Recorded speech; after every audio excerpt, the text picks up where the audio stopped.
Hey guys, welcome back to Adi Explains. என் பேர் ஆதித்யா. இந்த வீடியோவில் ஆட்டோ என்கோடர்ஸ் யூஸ் கேசஸ் பற்றி பார்ப்போம். ப்ரீவியஸ் வீடியோவில் டீநாய்சிங் ஆட்டோ என்கோடர் பற்றி பார்த்தோம். அதுக்கு முன்னாடி ஒரு ஆட்டோ என்கோடர் எப்படி இம்ப்ளிமெண்ட் பண்ணணும்னு பார்த்தோம். ஸோ மொத்தமாக 3 ஆட்டோ என்கோடர் வீடியோஸ் பார்த்துருக்கோம். இந்த வீடியோவில் ஆட்டோ என்கோடரை எங்கெங்கெல்லாம் யூஸ் பண்ணலாம் அப்படிங்கிறத நம்ம டீட்டெயிலாக பார்க்க போகிறோம். So let's get started. So எங்கெங்கெல்லாம் நம்ம யூஸ் பண்ணலான்னா image compression. So image compression ஒரு டைமென்ஷனாலிட்டி ரிடக்ஷன். இதை பற்றி நான் வந்து ஃபஸ்ட்டு அந்த ஒரு ப்ராஜெக்ட் வீடியோ வந்துச்சு தெரியுமா, first project video of auto encoder. So அந்த வீடியோவில் நான் வந்து இந்த எப்படி வந்து நம்ம ஒரு இமேஜை கம்ப்ரெஸ் பண்ணுறது, எப்படி ஒரு டேட்டா கம்ப்ரெஸ் பண்ணி டைமென்ஷன் ரெடியூஸ் பண்ணி எப்படி நம்ம ஒரு இமேஜை ரீகன்ஸ்ட்ரக்ட் பண்ணுறது எல்லாமே நம்ம பார்த்தோம். பேசிக்காக நம்ம ஆட்டோ என்கோடர் இந்த யூஸ் கேஸில் எப்படி யூஸ் பண்ணலான்னா, உங்ககிட்ட ஒரு பெரிய டேட்டா இருக்குது, லார்ஜ் டேட்டா இருக்குது. பட் ஆனால் அதை வந்து அதில் இருக்க இம்பார்ட்டன்ட் ஃபீச்சர்ஸை மட்டும் நீங்கள் எக்ஸ்ட்ராக்ட் பண்ணி அதை நீங்கள் வந்து ஒரு இடத்துல சேவ் பண்ணணும். அதாவது அந்த டைமென்ஷனை குறைச்சி ஃபீச்சர்ஸை குறைச்சி நீங்கள் வந்து அந்த ஒரு பர்டிகுலர் இமேஜோ இல்லை ஒரு வீடியோவோ இல்லை any format for that matter. So அதை வந்து நீங்கள் சேவ் பண்ணணும்னா குறைஞ்ச டைமென்ஷன் ஒரு குறைஞ்ச சைஸில் நீங்கள் வந்து அந்த டேட்டாவை கம்ப்ரெஸ் பண்ணி நீங்கள் வந்து சேவ் பண்ணணும்னா அதுக்கு வந்து நீங்கள் இந்த ஆட்டோ என்கோடர் யூஸ் பண்ணலாம். செகண்ட் யூஸ் கேஸ் வந்து நாய்ஸ் ரிமூவல். நம்ம ப்ரீவியஸ் வீடியோவில் பார்த்தோம் தெரியுமா, டீநாய்சிங் ஆட்டோ என்கோடர் நம்ம யூஸ் பண்ணோம். அதில் நம்ம என்ன பண்ணோம்னா, பேசிக்காக நம்மக்கிட்ட வந்து ஒரு இமேஜ் இருந்துச்சு, அந்த இமேஜ் வந்து நாமளே நாய்ஸ் ஆட் பண்ணோம். நாய்ஸ் ஆட் பண்ணிவிட்டு அப்புறம் ஒரு ஆட்டோ என்கோடர் ஆர்கிடெக்சர் பில்ட் பண்ணி அந்த நாய்ஸி இமேஜை வந்து நம்ம பாஸ் பண்ணி அந்த ஆட்டோ என்கோடர் ட்ரெயின் பண்ணோம். ஃபைனலாக நம்மளுக்கு கிடச்ச இமேஜ் வந்து பார்த்திங்கன்னா டீநாய்ஸ் இமேஜ். அதாவது இமேஜில் நாய்ஸ் ரெடியூஸாக இருக்கிற மாதிரி இமேஜ் வந்து நம்மளுக்கு ஃபைனலாக அவுட்புட் வந்துச்சு. ஸோ அதுதான் வந்து நாய்ஸ் ரிமூவல். ஸோ இந்த நாய்ஸ் ரிமூவலுங்கிற இந்த விஷயத்த வந்து இமேஜுக்கு மட்டும் இல்லை, நிறைய விஷயத்துக்கு நம்ம யூஸ் பண்ணலாம். ஃபார் எக்ஸாம்பிள் சிக்னலில் நாய்ஸ் இருக்கும், இல்லை வேறு ஏதாச்சும் ஒரு டேட்டா டைப்பில் வந்து நாய்ஸ் இருக்கும். ஃபார் எக்ஸாம்பிள் சவுண்டில் நாய்ஸ் இருக்கும். நாய்ஸி சவுண்டை வந்து நம்ம ரிமூவ் பண்ணலாம். இந்த சவுண்டில் இருக்க நாய்ஸை ரிமூவ் பண்ணலாம். ஸோ அதுக்கெலாம் இந்த டீநாய்சிங் ஆட்டோ என்கோடர் யூஸ் பண்ணலாம். தேர்ட் யூஸ் கேஸ் பார்த்தீங்கன்னா அனோமலி ஆஃப் ஃப்ராட் டிடெக்ஷன். இந்த ஃப்ராட் டிடெக்ஷன் பற்றி நான் இந்த வீடியோவில் எக்ஸ்பிளைன் பண்ணுறேன். அப்புறம் அன்சூப்பர்வைஸ்டு ப்ரீ ட்ரைனிங்னாலும் என்னென்ன எக்ஸ்பிளைன் பண்ணுறேன். இந்த ஃபைனல் யூஸ் கேஸ் வந்து பார்த்தீங்கன்னா சிந்தட்டிக் டேட்டா ஜெனரேஷன். அதாவது ஒரு டைப் ஆஃப் ஆட்டோ என்கோடர் இருக்குது, வேரியேஷனல் ஆட்டோ என்கோடருங்கிற ஒரு டைப் ஆஃப் ஆட்டோ என்கோடர். அது வந்து நம்ம நெக்ஸ்ட் வீடியோவில் பார்ப்போம். ஆனால் நீங்கள் என்ன தெரிஞ்சுக்கணுன்னா, சிந்தட்டிக்காக டேட்டா ஜென்ரேட் பண்ணலாம். ஃபார் எக்ஸாம்பிள் உங்ககிட்ட வந்து ஒரு செட் ஆஃப் இமேஜஸ் இருக்குது, ஒரு செட் ஆஃப் டாக் இமேஜஸ் இருக்குது. பட் ஆனால் உங்களுக்கு இன்னும் நிறையா டாக் இமேஜஸ் உங்களுக்கு வந்து புதுசாக ஜென்ரேட் பண்ணணும் அப்படின்னா இந்த ஒரு பர்டிகுலர் வேரியேஷனல் ஆட்டோ என்கோடருங்கிற இந்த ஆட்டோ என்கோடர் யூஸ் பண்ணி நீங்கள் டேட்டா ஜென்ரேட் பண்ணலாம். ஸோ இது வந்து ஒரு ஜென்ரேட்டிவ் மாடல். பேசிக்காக எப்படி வந்து நம்மக்கிட்ட இப்போது ChatGPT, Gemini எல்லாம் யூஸ் பண்ணுறோம் தெரியுமா.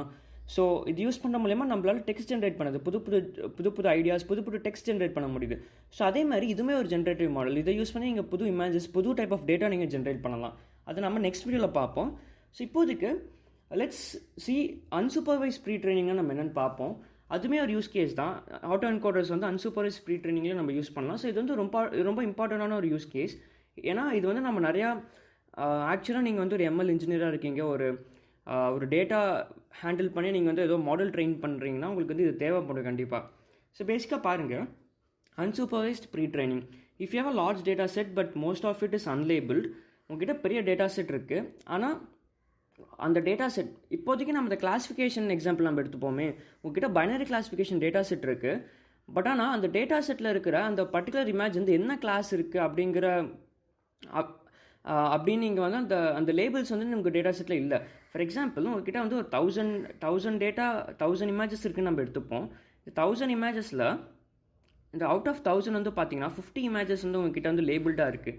அதாவது 50 செட், அந்த அவுட் ஆஃப் 1000ல் ஒன்லி 50 இமேஜஸ்க்கு மட்டும்தான் வந்து உங்ககிட்ட லேபிள் இருக்குது. அதாவது இந்த இமேஜ் வந்து டாகா கேட்டா அப்படிங்கிற அந்த லேபிள் இருக்குது உங்ககிட்ட. டாக் ஆர் கேட் அப்படிங்கிற லேபிள் இருக்குது.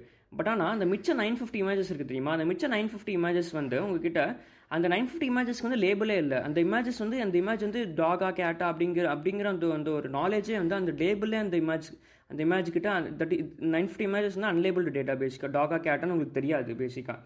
ஸோ இந்த மாதிரி ஒரு டேட்டா செட் இருந்துச்சுன்னா, பேசிக்காக நம்பர் ஆஃப் அன்லேபிள் டேட்டா அதிகமாக இருந்துச்சுன்னா, இங்கே பாருங்கள், you can first train auto encoder using all the data, then use the lower layers to create a neural network for your actual task. This situation is actually quite common because building a large unlabeled data set is often cheap, but labeling them can only be done reliably by humans. பேசிக்காக கரெக்டாக, அதாவது உங்களுக்கு வந்து இந்த மாதிரி அன்லேபிள் data வந்து ஈஸியாகவே கிடச்சிரும். It's not expensive. நீங்கள் வந்து சும்மா ஒரு ஸ்க்ராப்பிங் பைத்தானில் வெப் ஸ்க்ராப்பிங் லாஜிக் எழுதி நீங்கள் வந்து நிறைய செட் ஆஃப் இமேஜஸ் வந்து நீங்கள் இன்டர்நெட்லேருந்து நீங்கள் ஸ்க்ராப் பண்ணி எடுக்கலாம். பட் ஆனால் அந்த அந்த ஸ்க்ராப் பண்ணி எடுத்த டேட்டாவை லேபிள் பண்ணுறது உங்களுக்கு கஷ்டம். கண்டிப்பாக ஒரு ஹியூமன் தேவை லேபிள் பண்ணுறதுக்கு, அனோட்டேஷன் பண்ணுறதுக்கு ஒரு ஹியூமன் தேவை. ஸோ அதனால் labeling instances is time consuming and costly, so it is quite common to have only a few thousand label instances பேசிக்காக ரைட்டா. லேபிள் பண்ணுறது கஷ்டமான வேலை, டைம் கன்சியூமிங். அதனால் கொஞ்சம் லேபிள் டேட்டா தான் உங்ககிட்ட எப்பயுமே இருக்கும் ரியல் சினாரியோவில், ரியல் வேர்ல்ட் சினாரியோவில். அதுக்கு நம்ம என்ன பண்ணலாம்னா, இந்த மாதிரி ஒரு டேட்டா செட் உங்ககிட்ட இருந்துச்சுன்னா அன்சூப்பர்வைஸ் ப்ரீ ட்ரைனிங் நீங்கள் பண்ணலாம். எப்படி பண்ணலாம் நான் சொல்கிறேன் பாருங்கள். இந்த ஃபஸ்ட் டயக்ராம் இருக்குது பார்த்தீங்களா, இது வந்து இந்த ஃபஸ்ட் டயக்ராம். ஸோ இது வந்து ஆட்டோ என்கோடர் பேசிக்காக. எப்படியும் போல் நம்ம ஆட்டோ என்கோடரை ட்ரெயின் பண்ணுறோம். உங்ககிட்ட வந்து இன்புட் இருக்குது, அப்புறம் இன்புட்டு, அப்புறம் இந்த ஆட்டோ என்கோடர் ஆர்கிடெக்சர் டிஃபைன் பண்ணுறீங்க. ஹிடன் லேயர் ஒரு 3 இருக்குது, அப்புறம் அவுட்புட் லேயர் இருக்குது. ஃபைனலாக வந்து பார்த்தீங்கன்னா, ஃபைனலாக ஏன் வந்து இங்கே இன்புட்டுன்னு போட்டிருக்கேன்னா, பிகாஸ் நீங்கள் என்ன இன்புட்டாக நீங்கள் வந்து பாஸ் பண்ணுறீங்களோ அதுதான் ரீகன்ஸ்ட்ரக்ட் ஆகி வரப்போகுது கடைசியாக, கரெக்டாக. ஸோ அதுக்கு தான் வந்து ஃபைனலாகவும் இன்புட்னு இருக்குது. ஸோ இப்போ வந்து இந்த மாதிரி ஒரு ஆட்டோ என்கோடர் ட்ரெயின் பண்ணுறீங்க. நீங்கள் எப்படி ட்ரெயின் பண்ணுறீங்கன்னா, இங்கே பாருங்கள், இங்கே இருக்குது. You can first train and auto encoder using all the data. உங்ககிட்ட 1000 டேட்டா இருக்குதுன்னா, 1000 டேட்டா நம்மக்கிட்ட இருக்குது இப்போது, கரெக்டாக. 1000 டேட்டாவில் 50 லேபிள்டு, 950 அன்லேபிள்டு. ஸோ நம்ம 1000 டேட்டாவும் யூஸ் பண்ணி இந்த ஆட்டோ என்கோடர் ட்ரெயின் பண்ணிடுவோம். பண்ணதுக்கப்புறமா இந்த ஆட்டோ என்கோடர் நம்மக்கிட்ட இருக்குது. நெக்ஸ்ட் நம்ம என்ன பண்ணலான்னா, இந்த ஹிடன் லேயர் இருக்குது தெரியுமா, இந்த ஹிடன் 1, ஹிடன் 2, இந்த மாதிரி ஹிடன் லேயர்ஸ்க்கு தெரியுமா, இந்த ஹிடன் லேயரை மட்டும் நம்ம வந்து அப்படியே ஃப்ரீஸ் பண்ணி, இது வரைக்கும் நம்ம மாடலை ஃப்ரீஸ் பண்ணி இந்த ஹிடன் லேயர்ஸ் வந்து நம்ம அப்படியே இன்னொரு மாடலுக்கு யூஸ் பண்ணலாம். இந்த இன்னொரு மாடல் வந்து பார்த்தீங்கன்னா இங்கே இருக்குது பாருங்கள், இந்த செகண்ட் டயக்ராம் பாருங்கள். செகண்ட் டயக்ராமில் இந்த ஹிடன் லேயர் 1 அப்புறம் ஹிடன் லேயர் 2 இருக்குது தெரியுமா. இந்த ஹிடன் லேயர் 1, ஹிடன் லேயர் 2 வந்து this is actually the hidden layer of auto encoder. நம்ம ஆட்டோ என்கோடர் ஃபஸ்ட் ட்ரெயின் பண்ண தெரியுமா, அந்த ஆட்டோ என்கோடரோட ஹிடன் லேயர் 1, ஹிடன் லேயர் 2 தான் வந்து நம்ம ஃப்ரீஸ் பண்ணி நெக்ஸ்ட் மாடலுக்கு நம்ம யூஸ் பண்ண போகிறோம். நெக்ஸ்ட் மாடல் என்னவாக இருக்க போகுதுன்னா, அது வந்து ஒரு கிளாஸிஃபிகேஷன் மாடலாக இருக்க போகுது. இந்த எக்ஸாம்பிளில் நம்ம since we are using deep learning, அதாவது ஆட்டோ என்கோடர் ஒரு டீப் லேர்னிங் மாடல், கரெக்டாக. அதனால் நம்ம என்ன பண்ண போகிறோம்னா, கிளாஸிஃபிகேஷன் டாஸ்க்கு நம்ம நியூரல் நெட்வொர்க் யூஸ் பண்ண போகிறோம். அந்த நியூரல் நெட்வொர்க் எப்படி இருக்க போகுதுன்னா ஏற்கனவே நம்ம ட்ரெயின் பண்ண ஆட்டோ என்கோடரோட 2 ஹிடன் லேயர் நம்ம அப்படியே ஃப்ரீஸ் பண்ணி யூஸ் பண்ண போகிறோம். அது இல்லாமல் இன்புட் இருக்குது. இன்புட் வந்து என்னவாக இருக்கும்னா, இன்புட் வந்து basically input will be the labelled data. இங்கே நம்மக்கிட்ட இங்கே பாருங்கள், இங்கே இருக்குது பாருங்கள். ஸோ பேசிக்காக then reuse the lower layers to create a neural network for your actual task. நம்மக்கிட்ட இப்போ என்னென்ன லேபிள் டேட்டா இருக்குது, 50 லேபிள் டேட்டா இருக்குது. இந்த 50 லேபிள் டேட்டா தான் நம்மளோட இன்புட். இங்கே இந்த செகண்ட் இதுக்கு ஃப்ரீஸ்டு லேயர் ப்ளஸ் சூப்பர்வைஸ் ட்ரைனிங்க்கு வந்து இன்புட் வந்து 50 லேபிள் டேட்டா. இந்த 50 லேபிள் டேட்டா வச்சு அது இல்லாமல் அந்த ஃப்ரீஸ் ஹிடன் லேயர் நம்ம யூஸ் பண்ண போகிறோம். ஆட்டோ என்கோடரில் கிடைச்ச ஹிடன் லேயர், அதுக்கப்புறம் ஃபுல்லி கனெக்டட் லேயர். பேசிக்காக இது வந்து ஒரு neural network, fully connected layer. இந்த ஃபுல்லி கனெக்டட் லேயர் ஃபைனலாக சாஃப்ட்மேக்ஸ் அவுட்புட் ஃபங்க்ஷனாக இருக்க போது அது வந்து லேபிள்ஸை வந்து ரிட்டர்ன் பண்ண போகுது, ரைட். ஸோ இது வந்து பேசிக்காக மல்டி கிளாஸ் கிளாஸிஃபிகேஷன் ப்ராப்ளம், அதனால சாஃப்ட்மேக்ஸ் இருக்குது. பட் ஆனால் நம்ம யூஸ் கேஸ் நான் இப்போ சொன்னேன் தெரியுமா, பைனரி கிளாஸிஃபிகேஷன் ப்ராப்ளம், அதாவது டாக் கேட் ப்ராப்ளம்க்கு வந்து நம்ம சாஃப்ட்மேக்ஸ் யூஸ் பண்ணணும்னு அவசியம் இல்லை. நம்ம நார்மல் சிக்மா நியூரனை இங்கே யூஸ் பண்ணிக்கலாம். சாஃப்ட்மேக்ஸ் பதிலாக நீங்கள் சிக்மா யூஸ் பண்ணிக்கலாம் இங்கே, ரைட். ஸோ புரியுது நம்புறேன். பேசிக்காக நம்மக்கிட்ட அன்லேபிள் டேட்டா அதிகமாக இருந்துச்சு, லேபிள் டேட்டா கம்மியாக இருந்துச்சு. இதை வச்சு நம்மளால் ஒரு மாடலை எப்படி ட்ரெயின் பண்ண முடியும்? ட்ரெயின் பண்ணுறது கஷ்டம் ஆக்சுவலி, கரெக்டாக. அதனால் நம்ம என்ன பண்ணுறோம்னா, ஃபஸ்ட்டு வந்து எல்லா டேட்டாவும் யூஸ் பண்ணி ஆட்டோ என்கோடரை ட்ரெயின் பண்ணுறோம். இது மூலயமா நம்மளுக்கு என்ன யூஸ்னா, ஆட்டோ என்கோடர் வந்து பேசிக்காக அந்த ஃபீச்சர்ஸை லேர்ன் பண்ணுது. அந்த 1000 டேட்டா பாயிண்ட்ஸில் இருக்கிற ஃபீச்சர்ஸை லேர்ன் பண்ணுது. அந்த ஃபீச்சர் அந்த ஏற்கனவே லேர்ன் பண்ணுது, கரெக்டாக. அது லேர்ன் பண்ணுறதுனால நம்ம அந்த ஆட்டோ என்கோடரில் இருக்கிற ஹிடன் லேயர்ஸ் நம்ம வந்து அப்படியே ஃப்ரீஸ் பண்ணி நம்ம நெக்ஸ்ட் மாடலுக்கு நம்ம யூஸ் பண்ணுறோம். ஸோ பேசிக்காக இந்த ஹிடன் லேயர் 1, ஹிடன் லேயர் 2ல் வந்து லேர்ன்டு ஃபீச்சர்ஸ் இருக்குது. இப்போது அந்த லேர்ன்டு ஃபீச்சர்ஸே நம்ம வந்து நெக்ஸ்ட் சூப்பர்வைஸ் லேர்னிங் யூஸ் பண்ணுறோம். ஸோ இப்படி பண்ணுறது மூலயமா நம்ம ஏற்கனவே நம்ம ஆட்டோ என்கோடர் ட்ரெயின் பண்ண மாடல்லேருந்து நம்ம வந்து நெக்ஸ்ட் சூப்பர்வைஸ்டு லேர்னிங் பண்ணுறோம். அதனால தான் இதுக்கு பேர் வந்து பார்த்திங்கன்னா அன்சூப்பர்வைஸ்டு ப்ரீ ட்ரைனிங். பேசிக்காக why is it unsupervised? Unsupervised ஏன்னா நம்மக்கிட்ட வந்து லேபிள் டேட்டா கம்மியாக இருக்குது, அதனால திஸ் இஸ் அன்சூப்பர்வைஸ்ட். ப்ரீ ட்ரைனிங்னா நம்ம ப்ரீ ட்ரெயின் பண்ண ஒரு விஷயத்தை ஆட்டோ என்கோடர் ப்ரீ ட்ரெயின் பேசிக்காக, கரெக்டாக. அதாவது ஃபஸ்ட்டு நம்ம ஆட்டோ என்கோடர் ட்ரெயின் பண்ணுறோம், நெக்ஸ்ட் வந்து இந்த சூப்பர்வைஸ்டு லேர்னிங் வரும். ஸோ இந்த சூப்பர்வைஸ்டு லேர்னிங் பர்செப்ஷனில் இந்த ஆட்டோ என்கோடர் வந்து actually this is a pre training step. So அதனால தான் இது அன்சூப்பர்வைஸ்டு ப்ரீ ட்ரைனிங். புரியுதுன்னு நம்புகிறேன். I hope this make sense. ஒரு வேளை புரியலனா கமெண்ட் செக்ஷனில் சொல்லுங்கள். Or watch this 2-3 minutes go back to 2-3 minutes previously and do watch this. உங்களுக்கு தெளிவாக புரியும். மூவிங் அஹெட், எப்படி அனாமலி டிடெக்ட் பண்ணலாம் அப்படிங்கிறத பார்ப்போம். இது ஒரு யூஸ் கேஸ். இது வந்து ரொம்ப இம்பார்ட்டண்டான யூஸ் கேஸ். இப்போ வந்து நீங்கள் ஒரு டிரான்சாக்ஷன் டேட்டா வச்சு நீங்கள் ஏதோ மாடல் பில்ட் பண்ணுறீங்கன்னு நம்ம வச்சுப்போமே. அதாவது ஒரு கிரெடிட் கார்டு ஃப்ராட் டிடெக்ஷன் பேசிக்காக. கிரெடிட் கார்டு ஃப்ராட் டிடெக்ஷனோ இல்லை வேறு ஏதோ ஒரு ட்ரான்சாக்ஷனோ இந்த மாதிரி ஒரு ப்ராஜெக்ட் நீங்கள் இம்ப்ளிமெண்ட் பண்ண ட்ரை பண்ணுறீங்கன்னா உங்களுக்கு நல்லாவே தெரியும் அந்த மாதிரி இந்த மாதிரி ஃப்ராடுலண்ட் டிடெக்ஷன் டேட்டாவில் வந்து நம்பர் ஆஃப் ஃப்ராட் டேட்டா வந்து ஆக்சுவலி கம்மியாக இருக்கும் பேசிக்காக. கரெக்டாக ஃப்ராட் டேட்டா கம்மியாக இருக்கும், அப்புறம் நான் ஃப்ராடுலண்ட் டேட்டா வந்து அதிகமாக இருக்கும். அதான் இங்கே இருக்குது பாருங்கள். Generally transaction data has very few fraudulent transaction data and more non-fraudulent data. Hence, such a data set is imbalanced data set. Autoencoders can be smartly used to detect anomalies in such scenarios.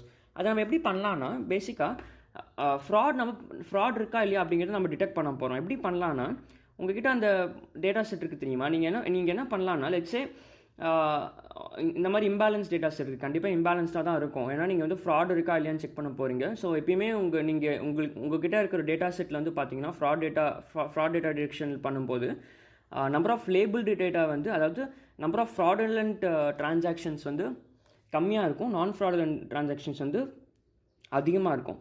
நீங்கள் என்ன பண்ணலான்னா நான் fraudulent transactions இருக்குது தெரியுமா, நான் fraudulent டிரான்சாக்ஷனை வச்சு அந்த நான் ஃப்ராடுலண்ட் டிரான்சாக்ஷன் டேட்டாவை மட்டும் வச்சு நீங்கள் வந்து இந்த மாதிரி ஆட்டோ என்கோடர் ட்ரெயின் பண்ணலாம். ஃபஸ்ட்டு இந்த ஆட்டோ என்கோடர் ட்ரெயின் பண்ணால் இந்த ஃபைனலாக என்ன கிடைக்கும் நம்மளுக்கு, ஃபைனலாக வந்து இந்த ரீகன்ஸ்ட்ரக்டட் இன்புட் கிடைக்கும். நீங்கள் என்ன இன்புட்டை நீங்கள் பாஸ் பண்ணுறீங்களோ அதுக்கேற்ற மாதிரி ரீகன்ஸ்ட்ரக்டட் இன்புட், அப்புறம் ரீகன்ஸ்ட்ரக்ஷன் எரர் கிடைக்கும். கரெக்டாக இந்த ரீகன்ஸ்ட்ரக்ஷன் எரர் இருக்குது தெரியுமா, ஃபார் எக்ஸாம்பிள் ரீகன்ஸ்ட்ரக்ஷன் எரர் வந்து லெட்ஸே நம்ம ஒரு த்ரெஷ்ஹோல்டு நம்ம அஷ்யூம் பண்ணிப்போம் 1.032. இந்த ஒரு த்ரெஷ்ஹோல்டுக்கு பேசிக்காக என்ன லாஜிக்னா இங்கே நம்ம ஆட்டோ என்கோடர் என்ன ட்ரை பண்ணுது, பேசிக்காக நீங்கள் என்ன இன்புட்டை பாஸ் பண்ணீங்களோ அந்த இன்புட்டை வந்து அப்படியே வந்து என்கோடருக்கு பாஸ் பண்ணும், டீகோடருக்கு பாஸ் பண்ணும். டீகோடர் வந்து அந்த என்கோடட் டேட்டாவை வந்து ரீகன்ஸ்ட்ரக்ட் பண்ண ட்ரை பண்ணும். அந்த ரீகன்ஸ்ட்ரக்ட் பண்ணும்போது சம் லாஸ் இருக்கும் பேசிக்காக, அதுதான் ரீகன்ஸ்ட்ரக்ஷன் லாஸ். இப்போ இந்த ரீகன்ஸ்ட்ரக்ஷன் லாஸை வச்சு நம்ம புது டேட்டா பாஸ் பண்ணும்போது அந்த டேட்டா வந்து அந்த டேட்டாவோட ரீகன்ஸ்ட்ரக்ஷன் லாஸ் வந்து அதிகமாக இருந்துச்சுன்னா நம்ம என்ன சொல்லலாம்னா, இந்த மாதிரி டேட்டா வந்து நம்ம இந்த மாதிரி பர்டிகுலர் டேட்டா மேலே நம்ம ஆட்டோ என்கோடரை நம்ம முன்னாடி ட்ரெயினே பண்ணல. ஸோ அப்படி ட்ரெயின் பண்ணலைன்னா நம்மளோட ரீகன்ஸ்ட்ரக்ஷன் லாஸ் வந்து அதிகமாக இருக்கும். அப்படி அதிகமாக இருந்துச்சுன்னா that is a fraudulent data நம்ம சொல்லலாம். இதுதான் வந்து சிம்பிளான லாஜிக், ரைட்? ஸோ இந்த மேட்ச்லாம் பார்த்து குழப்பிக்காதீங்க. பேசிக்காக நீங்கள் ஃபஸ்ட்டு வந்து நான் ஃப்ராடுலண்ட் டேட்டா மேலே வந்து நீங்கள் இந்த ஆட்டோ என்கோடரை ட்ரெயின் பண்ணுறீங்க. ஸோ இது மூலயமா உங்களுக்கு என்ன தெரியணும்னா, உங்கள் நான் ஃப்ராடுலண்ட் டேட்டா வந்து நல்லா ஃபிட் பண்ணியிருக்கோங்க மாடல். பேசிக்காக it can reconstruct very well your நான் ஃப்ராடுலண்ட் டேட்டா. ஸோ இப்படி இருக்கும்போது இந்த மாடலில் வந்து நீங்கள் ஃப்ராடுலண்ட் டேட்டா வந்து இன்புட்டாக பாஸ் பண்ணும்போது உங்களோட ரீகன்ஸ்ட்ரக்ஷன் எரர் வந்து அதிகமாக இருக்கும். அப்படி அதிகமாக இருந்துச்சுன்னா you can say that this is a fraudulent transaction. அதுதான் இங்கே லாஜிக். அதுதான் வந்து இங்கே ஒரு இஃப் கண்டிஷன் போட்டுருங்க பாருங்கள். If reconstruction loss is greater than some threshold. இந்த த்ரெஷ்ஹோல்டு வந்து நம்ம எப்படி கண்டுபிடிக்கலாம்னா, இதை வந்து நீங்கள் மாடலில் வந்து இன்புட் வேல்யூஸு ஃப்ராடுலண்ட் டேட்டா இதெல்லாம் பாஸ் பண்ணி நீங்கள் வந்து you have to manually tune this, அதாவது மேனுவலாக தான் இந்த த்ரெஷ்ஹோல்டை கண்டுபிடிக்க முடியும். ஸோ அதை நம்ம கண்டுபிடிச்சிக்கலாம், அது ஒன்றும் பிரச்சனை இல்லை. ஏன்னா நம்ம ஏற்கனவே ஒரு மாடல் ட்ரெயின் பண்ணியாச்சு. ட்ரெயின் பண்ணி நம்ம ஃப்ராடுலண்ட் டேட்டாலாம் பாஸ் பண்ணி பார்ப்போம். ஃப்ராடுலண்ட் டேட்டா பாஸ் பண்ணி பார்க்கும்போது அந்த த்ரெஷ்ஹோல்டு பாயிண்ட் கிடைக்கும் தெரியுமா, அதாவது ரீகன்ஸ்ட்ரக்ஷன் எரர் வந்து அதிகமாக இருக்கும். லைக் எந்த த்ரெஷ்ஹோல்டுக்கான அப்புறம் ரீகன்ஸ்ட்ரக்ஷன் அதிகமாக இருந்தால் நம்ம ஃப்ராடுலண்ட் டேட்டா அப்படின்னு நம்ம வந்து மேட்ச் பண்ணி நம்ம அந்த த்ரெஷ்ஹோல்டு பாயிண்ட்டை கண்டுபிடிச்சிக்கலாம். ஸோ அந்த த்ரெஷ்ஹோல்டு பாயிண்ட்டுக்கு மேலே நெக்ஸ்ட் ஃபியூச்சர் வர டேட்டா வந்து ஃபியூச்சர் பாஸ் பண்ணுற டேட்டாவோட ரீகன்ஸ்ட்ரக்ஷன் வந்து அதிகமாக இருந்துச்சுன்னா we can say that this is a fraudulent transaction. It's as simple as that. So இது வந்து இந்த அனோமலி டிடெக்ஷனுக்கு வந்து நம்ம இந்த ஆட்டோ என்கோடர் நம்ம யூஸ் பண்ணலாம். புரியுதுன்னு நம்புறேன். எப்படி வந்து நம்ம அன்சூப்பர்வைஸ்ட் ப்ரீ ட்ரைனிங் பண்ணுறோம், எப்படி இந்த அனோமலி ஃப்ராட் டிடெக்ஷன் எப்படி ஆட்டோ என்கோடர் வச்சு பண்ணுறோங்கிறது புரியுதுன்னு நம்புறேன். ஸோ நெக்ஸ்ட் வீடியோவில் நம்ம வந்து எப்படி ஒரு சிந்தட்டிக் டேட்டா ஜென்ரேட் பண்ணுறது, அதுக்கு நம்ம வேரியேஷன் ஆட்டோ என்கோடர் அப்படிங்கிற ஒரு புது type of auto encoder use பண்ண போகிறோம். அதுவுமே நம்ம நெக்ஸ்ட் வீடியோவில் பார்ப்போம். So I hope this video was useful. நம்ம சேனல்லே வந்து பார்த்தீங்கன்னா ஏற்கனவே C++ல டேட்டா ஸ்ட்ரக்சர்ஸ் அல்காரிதம் சீரிஸ் இருக்குது. பைத்தான் ப்ரோக்ராமிங் ஃபார் பிகினர்ஸ் ஒரு பிளேலிஸ்ட் இருக்குது. அது இல்லாமல் Python data structures algorithm series இருக்குது. அது மட்டும் இல்லாமல் data science and machine learning சீரிஸும் இருக்குது. அரௌண்ட் 15+ ப்ராஜெக்ட்ஸ் இருக்குது மிஷின் லேர்னிங் ப்ராஜெக்ட்ஸில். நீங்கள் ஒரு ஃபைனல் இயர் ஸ்டூடெண்ட்டாக இருந்தீங்கன்னா நீங்கள் வந்து கண்டிப்பாக நம்மளோட சேனலோட பிளேலிஸ்ட் எல்லாமே பார்க்கலாம் ஃபார் இன்டர்வியூ ப்ரிப்பரேஷன். ஸோ இப்போ நம்ம டீப் லேர்னிங் சீரிஸ்மே வந்து it's going to end. Next வந்து ஃபியூச்சரில் ஜென்ரேட்டிவ் AI, டிரான்ஸ்ஃபார்மர்ஸ் இதை பற்றிலாம் வரப்போகுது. ஸோ தேங்க்ஸ் ஃபார் வாட்சிங். Will see you in the next video. Until then, bye.